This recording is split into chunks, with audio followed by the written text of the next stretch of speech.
High guys, good morning. Welcome back to the channel.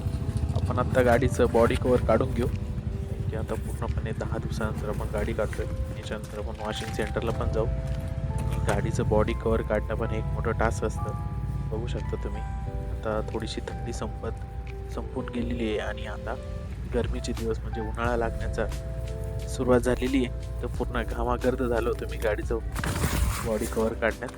तर आता बघू, आपण गाडी चालू करू आणि एक सेल्फमध्ये चालू झाली पाहिजे गाडी, कारण की आपण आता पूर्णपणे 10 दिवसांनी गाडी चालू करतोय. तुम्ही बघा, लाईक, शेअर आणि कमेंट करा आणि सबस्क्राईब करायला विसरू नका. बघा तुम्ही, आता आपण चाललो आहे आता सिल्लोडला, म्हणजे आपल्या मूळ गावी. तर ते कशासाठी चाललो आहे आपण तुम्हाला ब्लॉगमध्ये कळूनच जाईल. हा व्हिडिओ तुम्ही शेवटपर्यंत बघा, माझी अशी इच्छा आहे, कारण की ह्या व्हिडिओमध्ये एक मी विषयावर बोललो आहे, कारण की या विषयाचा सगळ्यांना त्रास आहे आणि याच्यावर उपाययोजना झाल्या पाहिजे, कारण की आपल्याला ती आत्ता सध्या खूप गरजेची गोष्ट आहे.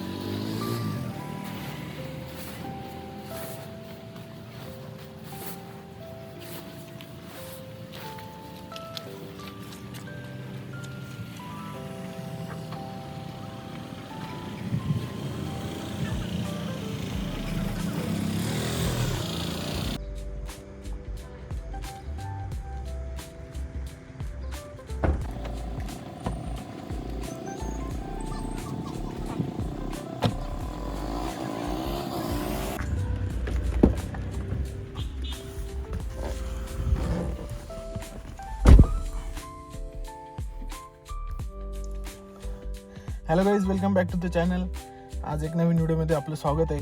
आज आपण गाडी चालू करतो एकदम पूर्ण 10 दिवसानंतर. तर बघू पहिले शार्पमध्ये चालू होती की नाही.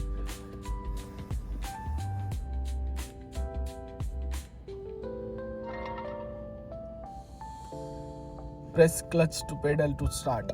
बघा आता पहिलं स्टार्टमध्ये चालू होते की नाही. होऊन तर जायला पाहिजे. झाली गाडी स्टार्ट. आपण याच्यात आता डिझेल टाकू. डिझेलसाठी सिग्नल आहे ऑन लो फ्यूल.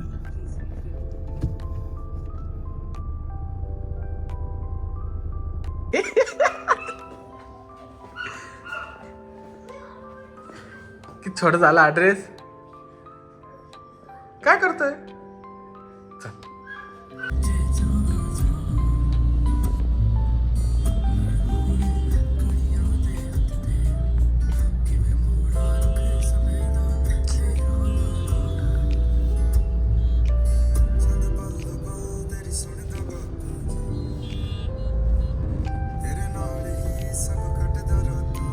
अर्ध्या तासून सांगितले आपण.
पावसाळ्यात या घाटावरचा व्हिडिओ बघितला असेल तुम्ही आपल्या चॅनलवर. किती हिरवगार होतं ना. आता पूर्ण डोंगर म्हणजे असं ओसाड पडल्यासारखं झालं. पूर्ण असं हिरवागार होता.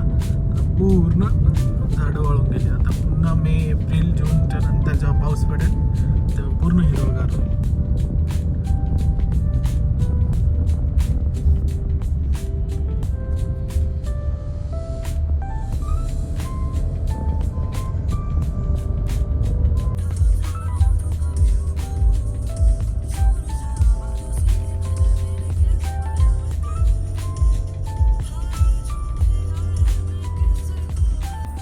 खारगोडी कुठे? हा एकच होतं का? ते बिले कडक आहे. मग का नाही करत माझं? त्यातलं सांगत होते. काहीच आपण मतदान करण्यासाठी आलो होतो. जिल्हा परिषद आणि पंचायत समिती. शीतलचं झालं, आता माझं आहे. व्हिडिओ चालू आहे बंद कर. गाईज तुम्ही आत्ता एक फोटो पाहिला असेल, आपण मतदान करायला गेलेलो होतो. तर आपण आपल्या मूळ गावी, म्हणजे काही जणांना माहीत असेल आपलं मूळ गाव पानवडत सिल्लोड तालुक्यातील एक गाव आहे. तर आपण तिथं मतदान करण्यासाठी आलो होतो. आता मतदान झालंय आपलं, तर आता आपण निघतो इथून. आपण सगळ्यांनी आपल्या मतदानाचा हक्क बजावला पाहिजे. लोकशाहीचा एक उत्साह असतो आणि एक सण असतो हा, की मतदान सगळ्यांनी करायला पाहिजे. आपल्याला एक अधिकार दिलेला आहे संविधानातून, तर त्याने आपल्या सगळ्यांनी तो हक्क बजावला पाहिजे. हे आता निवडणूक होती 2026 जिल्हा परिषद आणि पंचायत समिती. चलो बाय गाईज, भेटू. आता आपण चाललोय धोत्र्याला. तुम्हाला दाखवतो मी आता इथून गोळ असा. हा ट्रॅक्टर. आपण आता पानवडतून निघालोय बाहेर. तिथं थोडं वातावरण हे झालं होतं म्हणून काही शूट करता नाही आलं. आणि निवडणूक जिथं असती किंवा जिथं खाली वर्ग ठेवलेले असतात तिथं असं मोबाईल तर शूट करायलाच नाही पाहिजे. तिथं मोबाईल अलाउडच नसतो. तर आपण आत्ता निघालो तिथून. मतदान झालं आपलं. आपण चाललो आता धोत्रा. गाईज आपण आता जो जळगाव जाणारा रोड आहे त्याच्यावर जातोय आता आपण. तर आता हे समोर तुम्हाला जे बस स्टँड दिसेल तर हे गोळेगावचं बस स्टँड आहे. आणि गोळेगावचं बस स्टँड क्रॉस केल्यानंतर धोत्र्याला जाताना राईट साईडला टर्न आहे. ठीक आहे ना?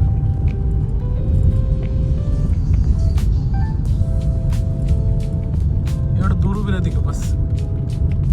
जागा नसेल ना आज गाडीमध्ये, मग इकडेच उतरून द्यायचं. म्हणजे हे पॅसेंजर चढतच नाही मग गाडीत असं.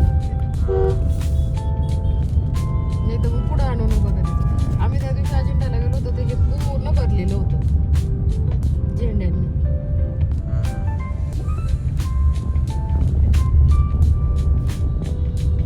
म्हणजे कशी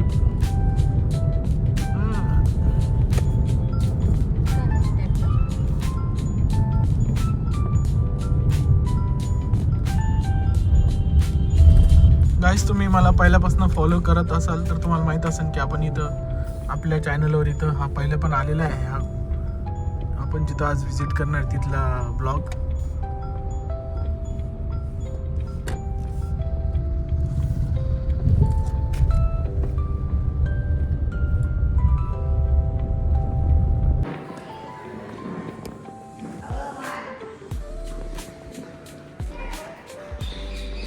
बाबू मी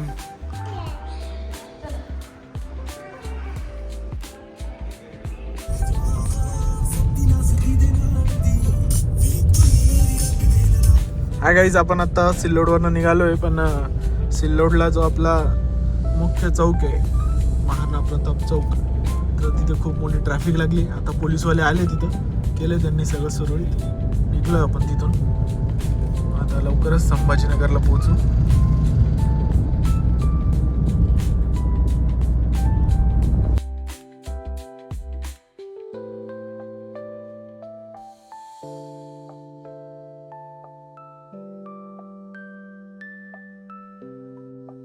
काल जाताना पण आपल्याला ट्रॅफिक होतं आणि आज पण आपल्याला ट्रॅफिक आहे. बघू शकता तुम्ही माझ्या पुढे जेवढ्या गाड्या उभ्या ना त्याच्यापेक्षा डबल गाड्या माझ्या पाठीमागे.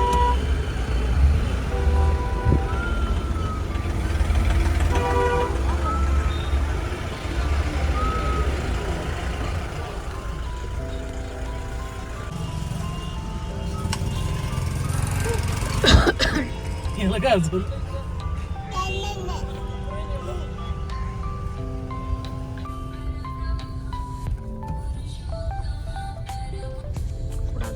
हॅलो निघाली बेटा.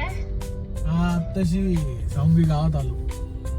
आले का? बर बर.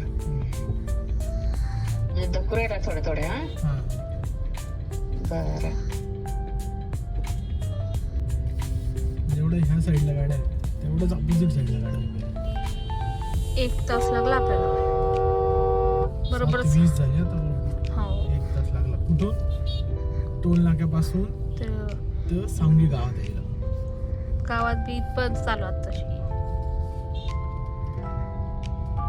बरोबर येतो. हे कोण लाईट मारायला मागचा. हाय गाईज, तुम्ही पूर्ण ब्लॉग बघितला असेल, पाहिला असेल तर कृपया लाईक करा, शेअर करा आणि चॅनलला सबस्क्राईब करायला विसरू नका. आज आणि काल आपण याच रोडने प्रवास केला आणि दोन्ही वेळा आपल्याला खूप ट्रॅफिकला समोर जावं लागलं. या ट्रॅफिकमुळे किती त्रास होतो याचा आपण थोडा विचार केला पाहिजे.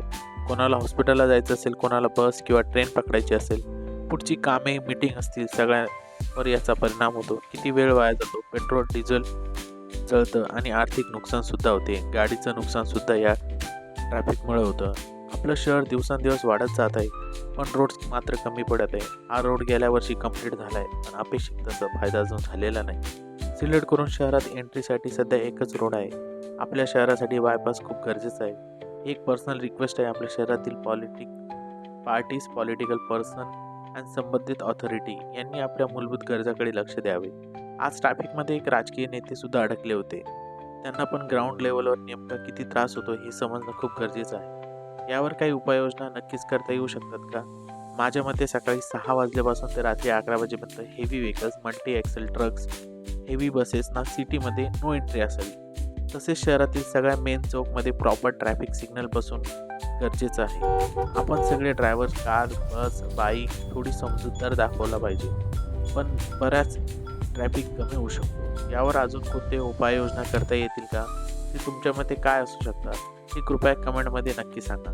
आपल्या शहरासाठी आवाज उठवणं ही आपली जबाबदारी आहे. Thanks for watching. आपण आत्ता समृद्धीच्या समोर आलो, त्यानंतर टोल नाका क्रॉस केला. टोल नाका क्रॉस केला पण नाही, तिथूनच आपल्याला जी ट्रॅफिक लागली, मला इथपर्यंत येण्यासाठी 1 तास लागला. कारण की मी सिल्लोडहून संभाजीनगरकडे निघालो होतो. 6:13 मी टोल नाक्यावर होतो. त्यानंतर 7:20 मी सावंगीच्या मेन बस स्टँडपर्यंत आलो आणि तिथून ह्या चौकापर्यंत आलो. मला 1.5 तास लागला. त्याच्यानंतर मी असा विचार केला की आपल्या हर्सुलकडून न जाता पिसादेवीकडून जाण्याचा प्रयत्न केला, पण त्या रोडवर पण ती परिस्थिती होती. आता पुढं आलं तर हे एक राजकीय नेते माझ्या समोर चालले, त्यांना रस्ता मोकळा करून देत आहे, पण शक्य नाही ते, कारण की इतक्या गाड्या रस्त्याने उभ्या आहे आणि इतक्या हेवी व्हेकल्स आणि ट्रक्स या रोडनं पण उभे आहे. हा रोड सरळ जालना किंवा कॅम्ब्रिज शाळेपर्यंत जातो. हा पण एक बायपास आहे. हा असल्यामुळे थोडासा ट्रॅफिकचा लोड कमी आहे, पण तुम्ही बघू शकता दोन्ही साईडला किती गाड्या उभ्या आहे. यावर काहीतरी उपाययोजना झाली पाहिजे. प्रॉपर सिग्नल लागले पाहिजे, नो एंट्रीची व्यवस्था झाली पाहिजे. या सगळ्या गोष्टी आहे बघा तुम्ही, कारण की मला पण बस पकडायची होती. मला पण 9 वाजले शहरात पोहोचण्यासाठी. त्यानंतर मी पिसादेवी रोडने गेलो. पिसादेवी रोडने पण रस्त्याचं काम चालू आहे, तर एकच साईड चालू आहे. तिथं पण तिथले काही एक गाडीवाला तर मध्येच गाडी लावून होता, तर काही घेणं देणं नव्हतं. काय चाललंय लोकांचं, म्हणजे काही कोणाला किती अर्जंट काम असेल याचा कोणी विचारच करत नाही. तर या सगळ्या गोष्टीचा विचार करायला पाहिजे आणि शहरासाठी काहीतरी उपाययोजना केल्या पाहिजे. त्यावर काहीतरी योग्य निर्णय तरी झाले पाहिजे. ज्या काही ऑथॉरिटीज आहे, काही त्या पॉलिटिकल पार्ट्याज आहे, काही त्या पॉलिटिकल पर्सन आहे, हे त्यांना हे कळलं पाहिजे की आपल्याला काय पाहिजे शहरासाठी. कारण की आपल्या शहरामध्ये सध्या 4 MIDC, एक चिकलठाणा MIDC, त्यानंतर एक बिडकीन MIDC, नंतर ती आपल्या वाळूज MIDC, त्याच्यानंतर शेंद्रा MIDC, या 4 MIDC आपल्या शहरात आहेत. आपल्या शहराची लोकसंख्या पण तेवढीच आहे, शहरात येणारे पण लोक तेवढेच आहे. त्या सगळ्या गोष्टी मूलभूत गरजा आहे, त्या ह्या पूर्ण झाल्या पाहिजे. तर यावर त्यांनी लक्ष दिलं पाहिजे. Thank you guys. तुम्ही ब्लॉग पूर्ण बघितला असेल तर थँक्यू. आणि तुम्हाला काही याच्यावर उपाययोजना आठवत असेल किंवा कराव्या वाटत असेल, कुठं काही चुकत असेल, तर तुम्ही या कमेंट सेक्शनमध्ये सांगा. आपण पुन्हा एक व्हिडिओ बनवू आणि त्याच्यामध्ये काही उपाययोजना तुम्ही सांगितलं तर आपण त्याचा व्हिडिओ पूर्णपणे पुन्हा आपल्या चॅनलवर दाखवू. म्हणजे काय की लोकांना कळायला पाहिजे की आपण काय करायला पाहिजे आणि नाही करायला पाहिजे. कारण की आता कोणाला किती त्रास होतोय याचा कोणी विचारच करत नाही. Thank you guys. Please like, share and comment करा आणि सबस्क्राईब करायला विसरू नका. अजून नवीन व्हिडिओ आपण बनवत आहे आणि चॅनलला टाकत आहे. लवकरच आपले 1000 सबस्क्रायबर पण पूर्ण होतील. तर तुम्ही असंच सबस्क्राईब करत राहा आणि व्हिडिओ बघत राहा. Thank you guys. आपण आपण आता शहरात पिसादेवी रोडला जातोय, तो पण वन वेच आहे, तुम्ही बघू शकता. आणि तिथे पण एक गाडी अशी लावून दिली की ते काही घेणं देणंच नाही. म्हणजे लोकांना किती त्रास झाला तर लोकांना काही घेणं देणं नाही त्याच्याशी. त्यानंतर आपण पिसादेवी येऊन निघाल्यानंतर